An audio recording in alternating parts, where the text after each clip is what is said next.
माननीय श्री मल्लिकार्जुन खड़गे जी, माननीय खड़गे जी। मेरा अच्छा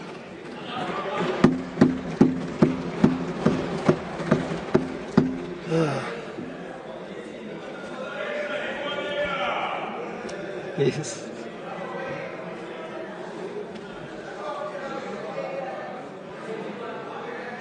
सर, आपने मुझे आखिरी वक्त समय दिया, इसलिए मैं आपका आभारी हूँ, क्योंकि लोग सभी अब नींद में जा रहे हैं और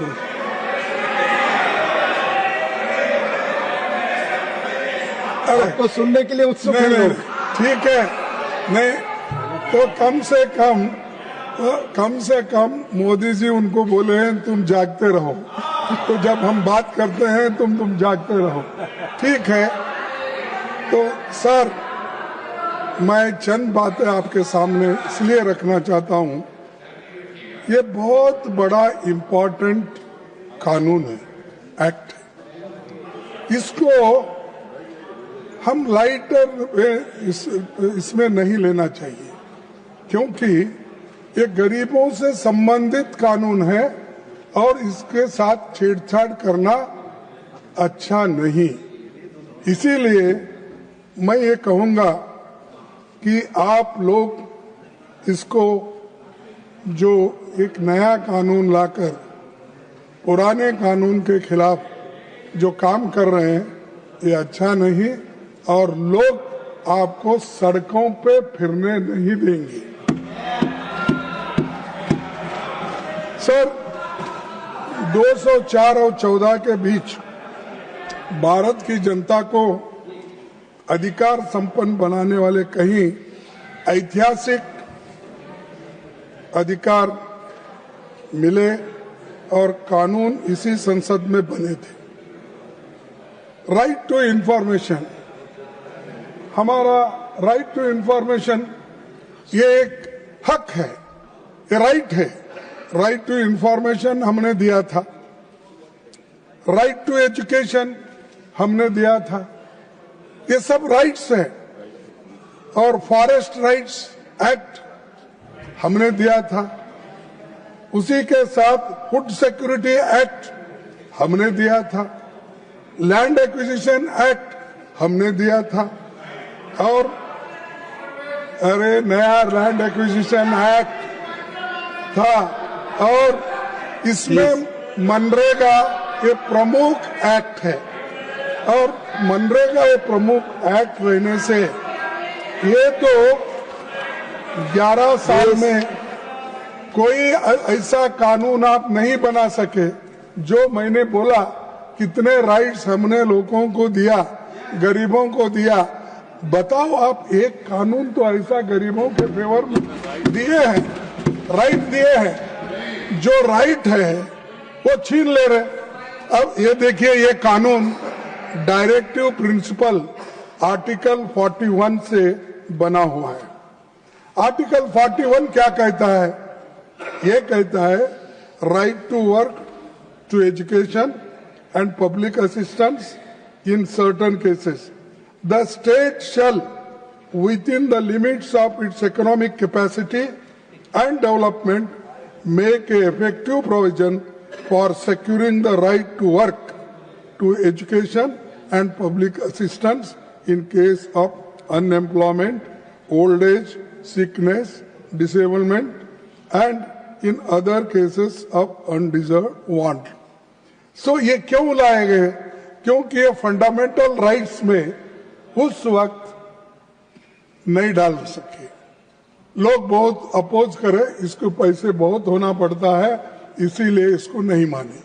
तब डॉक्टर बाबा साहब अम्बेडकर ने ये सोचा और अपने दूसरे कॉन्स्टिट्यूंट असेंबली के मेंबर से भी ये बातचीत की, कम से कम ये डायरेक्टिव प्रिंसिपल्स में अगर आप डालें और डायरेक्टिव प्रिंसिपल्स के तहत वो कानून बना सके हर स्टेट में वेलफेयर के लिए, तो उन्होंने ये डायरेक्टिव प्रिंसिपल का चैप्टर ऐड किया गया उस वक्त और इसको सब सम्मति से लिया गया।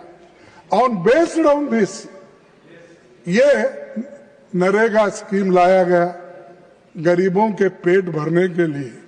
जो गरीब काम नहीं कर सकता था और जिस वक्त हार्वेस्ट सीजन होने के बाद लोगों को काम नहीं मिलता था, तब बड़े बड़े जमींदार लोग और अमीर लोग क्या करते थे, गरीबों को अपने घर में कम दाम में इनको काम करवा लेते थे।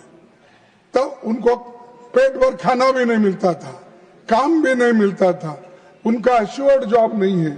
तब उन्होंने ये यूपीए सरकार ने ये सोचा, मनमोहन सिंह जी ने ये सोचा, सोनिया गांधी जी ने ये सोचा, सोचने के बाद ये बिल आया और ये एक्ट बना।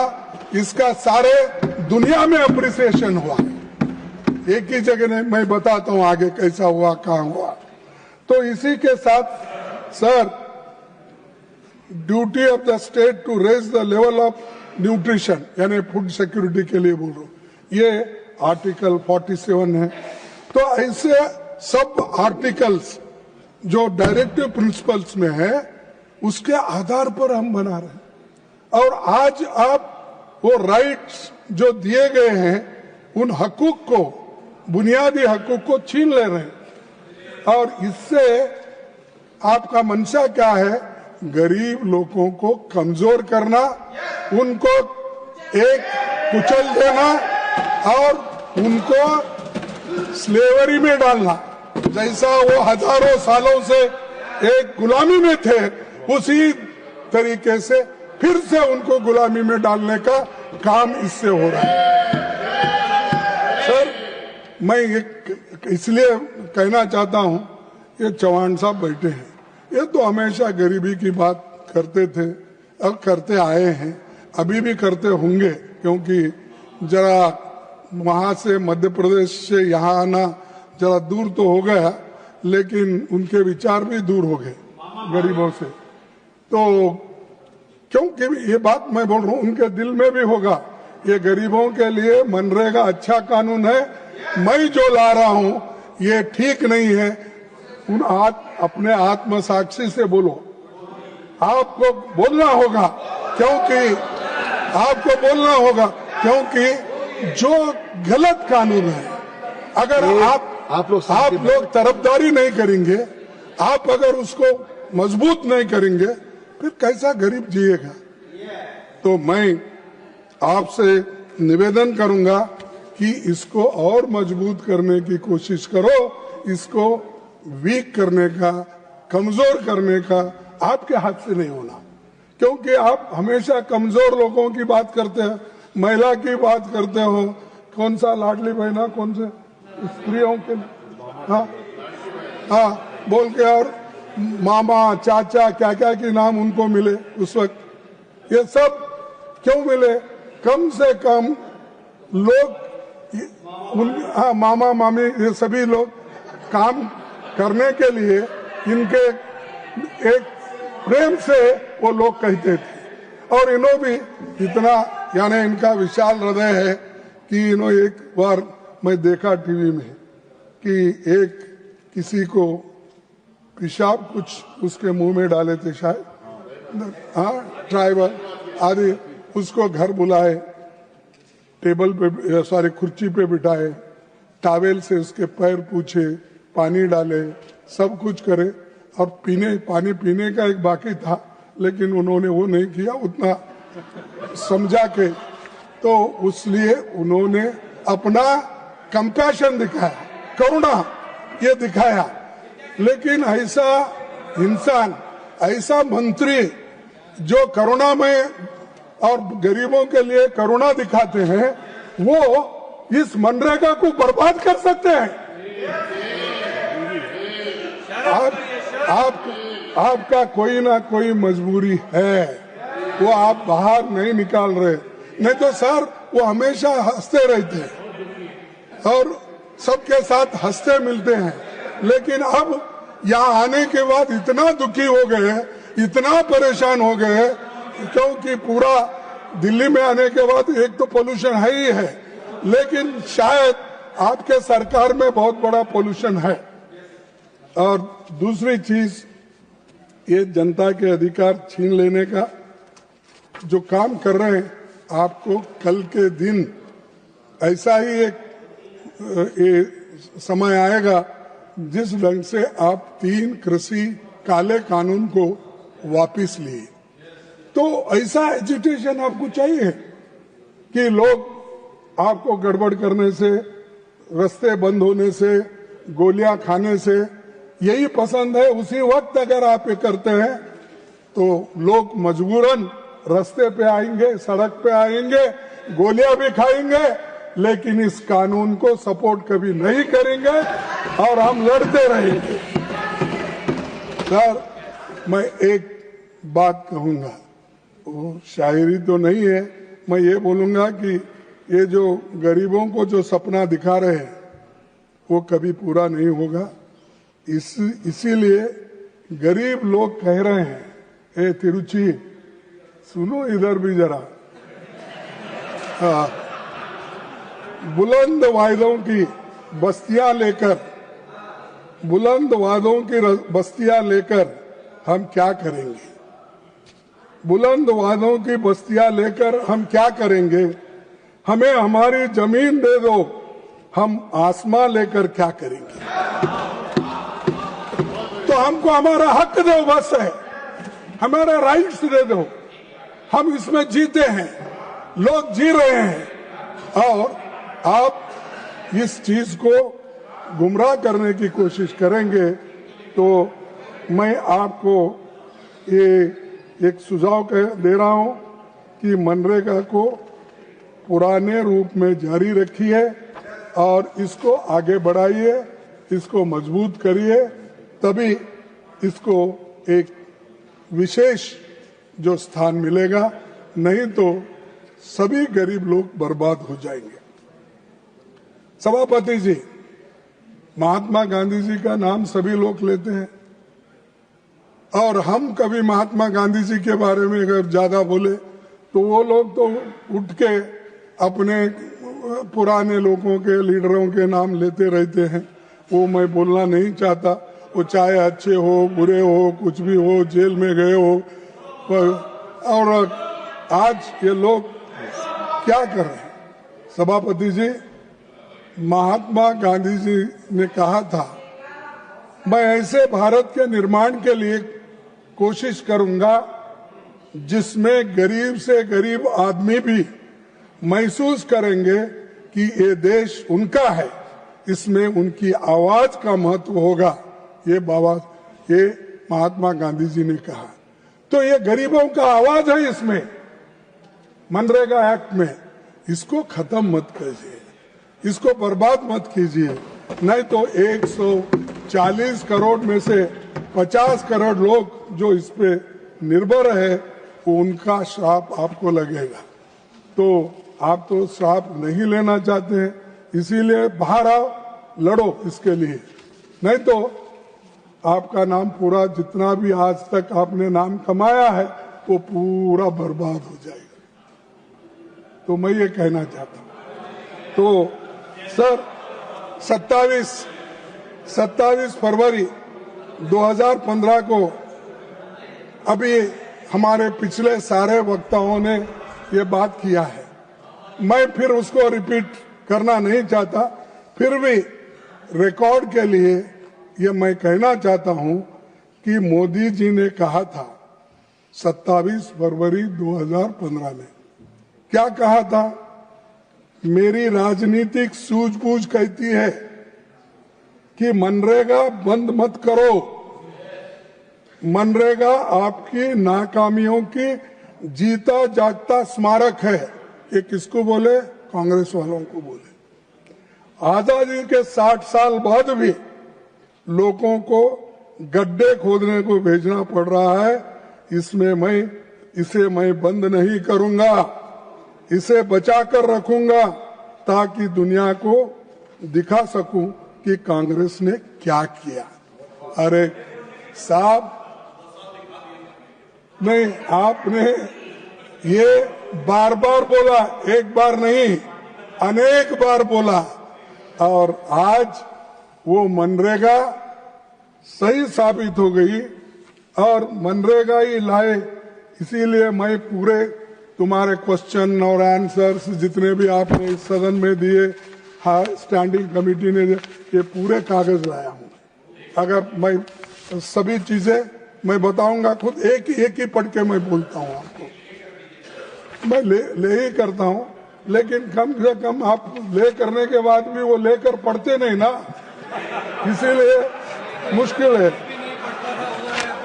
तो sir, government of India has made an assessment of implementation of the Mahatma Gandhi Narega through third-party study in terms of increase in household income, poverty elevation, etc. by development, monitoring and evaluation of Niti Aayog. Study report has acknowledged the role of Mahatma Gandhi Naregas in providing livelihood security for the rural poor through creation of durable assets, improvement water security, soil conservation and higher land productivity. ये answer 16 तारीख, यही 16 तारीख को 16/12/2025 को आपने दिया। यानी ये अगर ठीक नहीं है तो इसको आप गालियां देते हो और ये स्कीम को आप हमेशा इसको एक अलग नजरिए से देखते हो, तो ये आपने ही आंसर दिया है। इसी सदन में आपने बोले सो मैं बोल रहा हूं। ये पूरे जितने भी 5-6 कागज है मेरे पास, ये सब आपके लोगों ने स्टैंडिंग कमेटी में बोले सो है, आपके लोग प्रश्न का उत्तर देने में बोले सो है और आपके लोग खुद माना है कि ये स्कीम बहुत अच्छा है, इससे असेट क्रिएट किया गया है। तो इसीलिए नरेगा उस वक्त लाया गया 90-10 पे, 10% स्टेट का, 90% सेंटर का। लेकिन अब आप क्या कर रहे हैं? आप वो भी काट छाट करके 60% आपका, 40% स्टेट का। तो उसके बजाय आप एक स्कीम ही बंद करो ना, क्योंकि अगर आप एक तरफ आप गरीबों को उनका गला घोट रहे हो और उनको जिंदा रखने की भी कोशिश कर रहे हो, ये नहीं होगा। आप लोग हमेशा, मैं ये कहना चाहता हूं कि आपकी सोच कम है, सिर्फ आप किसी और नजरिए से देखते हैं। अरे ऐसी चीजें तो मिलजुल के करना है, और जब मिलजुल के हम नहीं करते तब देश बर्बादी की ओर चले जाता है। और दूसरी चीज, आप तो ये स्मारक गड्ढे गिड्ढे सब खोदे सब बोले, तो अब भी गड्ढे खोद रहे ना, अब क्या कम है? तो सर, मैं और एक बात कहूंगा, ये सफल योजना है और ड्यूरेबल असेट्स बने हैं, इससे बहुत फायदा है, इसीलिए इसको दिन घटाना भी अच्छा नहीं है।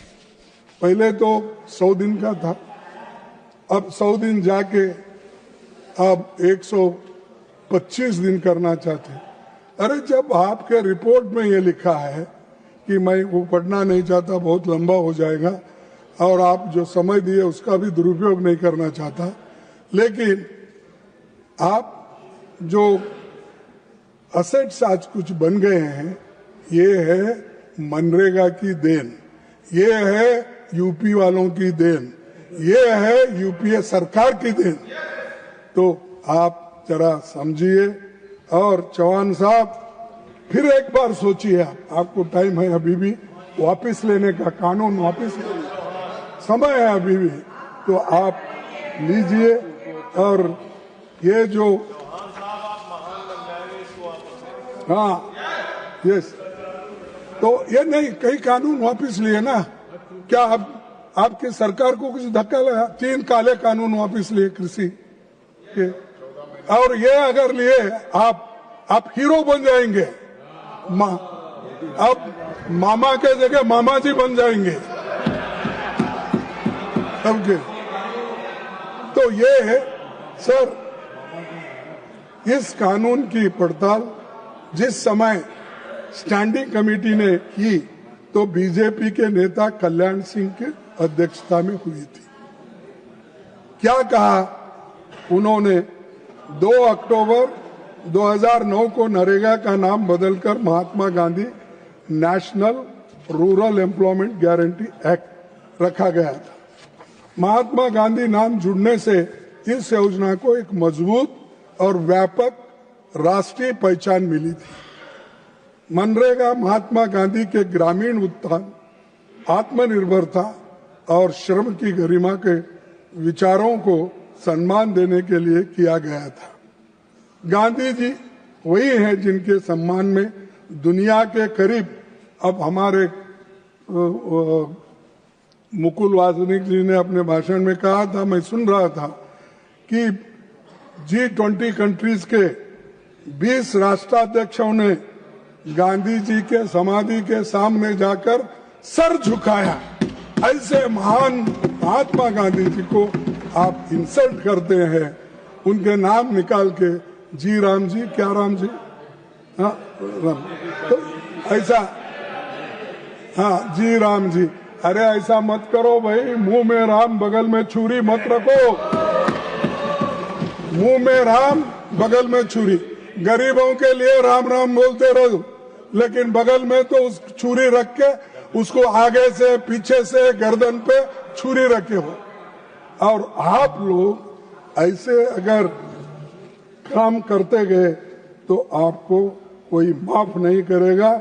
और जो गांधी जी बोले हैं उसका, उनका जो गरीबों के आंखों से पानी यानी अश्रु को साफ करने का, वो नहीं होगा। और दूसरी चीज,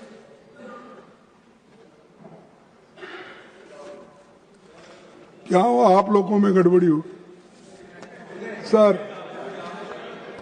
तो वंचित तबकों को गांव में रोजगार देकर सशक्त किया, इसका उद्देश्य था, और काम की गारंटी देना इसका उद्देश्य था। लेकिन मैं एक बात बताना चाहता हूं, इसको आप आहिस्ता आहिस्ता स्लो पॉइजनिंग बोलते ना, वैसा स्लो पॉइजनिंग दे रहे हैं। 2020-21 में इसका बजट क्या था? 1,11,500 रिवाइज्ड एस्टीमेट का बोल रहा हूं। और आज क्या है? 24-25 में 86,000 और 25-26 में फिर 86,000।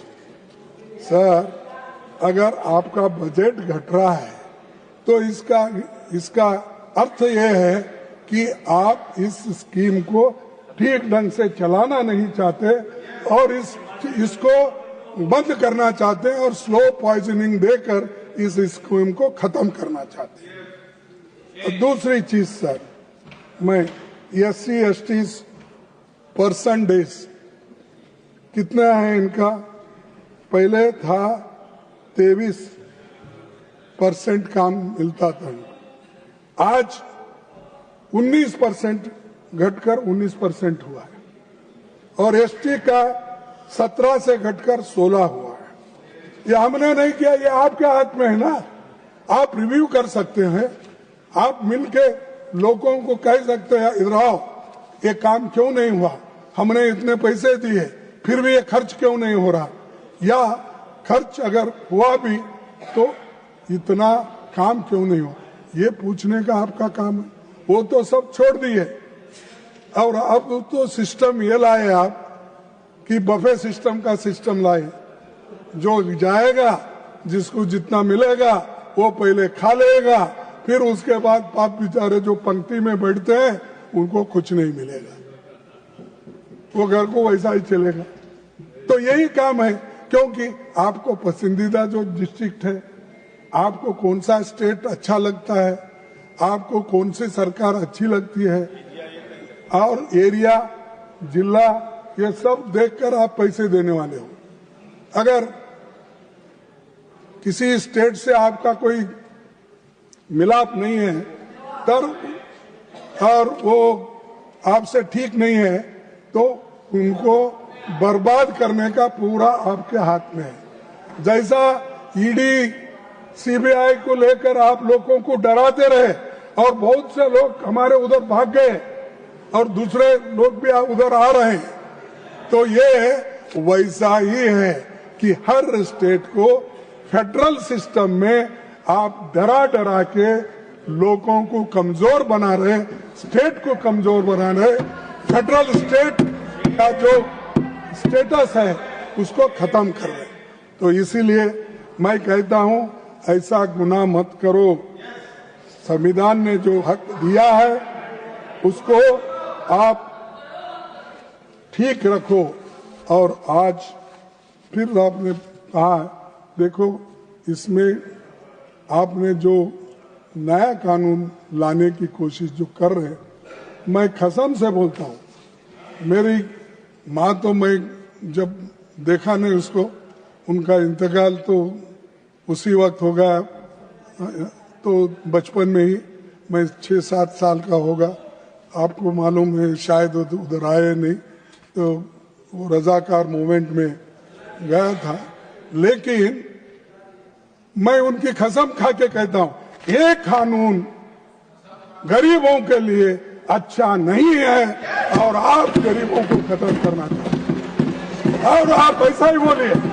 मैं अपने माँ की कसम खा के, भारत माँ की कसम खा के बोलता हूँ, ये कानून गरीबों के लिए ठीक नहीं। अगर आप अपने छाती पे हाथ रख के बोलो ये ठीक है गरीबों के लिए, मैं कहूंगा क्या बहादुर लोग हैं भाई, क्या कंपैशन है इनके पास, क्या करुणा है, क्या प्रेम है। तो मैं कहूंगा, तो सर ये लोग उन्हीं के जो कमिटीज के रिपोर्ट है वो नहीं मानते। और ये देखिए, standing committee of rural development and panchayat Raj 19 report में कहा है, क्या कहा है, अनेक्सर 3 मैं रखूंगा आपके पास।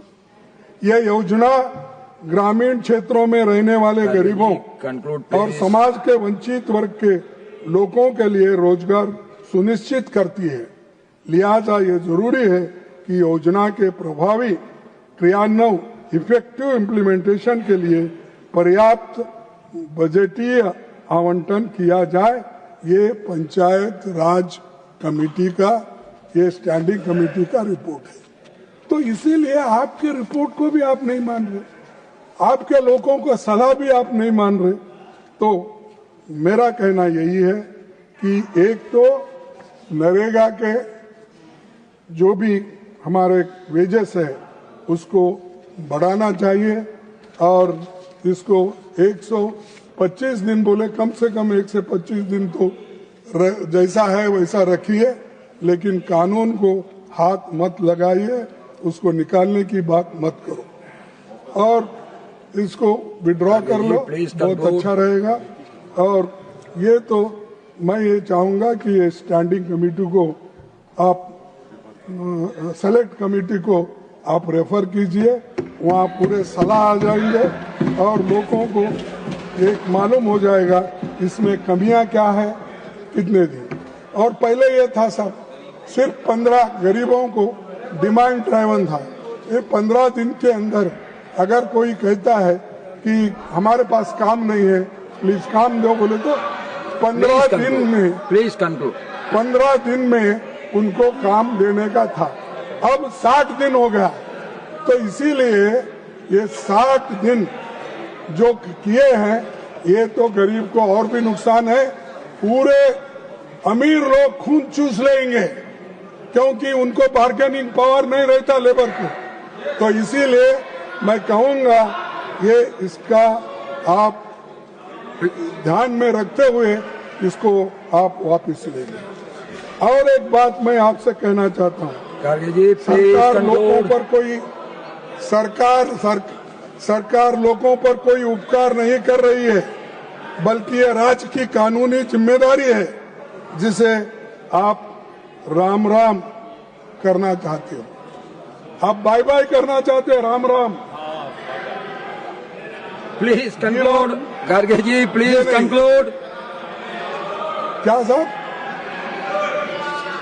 देखिए मैं ये सारी बातें आपके पास रख रहा हूं, इसलिए रख रहा हूं कि कम से कम नहीं, देखिए मेरे को कुछ बोलना है, ये आखिरी है, क्योंकि मैं ज्यादा कुछ बोलने नहीं जाता। मैं इंतजार किया हूं ये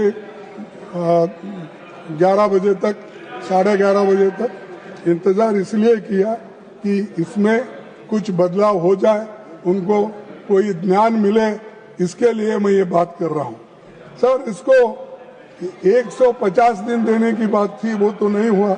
सोनिया गांधी जी ने भी एक रखा था डिमांड, 150 दिन और 400 रुपए मजदूरी, वो भी आप इसमें शामिल नहीं करें। और दूसरी चीज मैं ये कहना चाहता हूं, हर रिपोर्ट महेंद्र देव कमेटी का हो, नागेश सिंह का हो, ये सभी रिपोर्ट आप देखे नहीं, सबको आपने नजरअंदाज किया है। Please conclude ji, please. और उसके बाद मनरेगा, एक मैं अपनी, तो मैं आपको एक ये बना एक चीज बताना चाहता हूं sir. Please please please sir, मैं प्लीज कंक्लूड।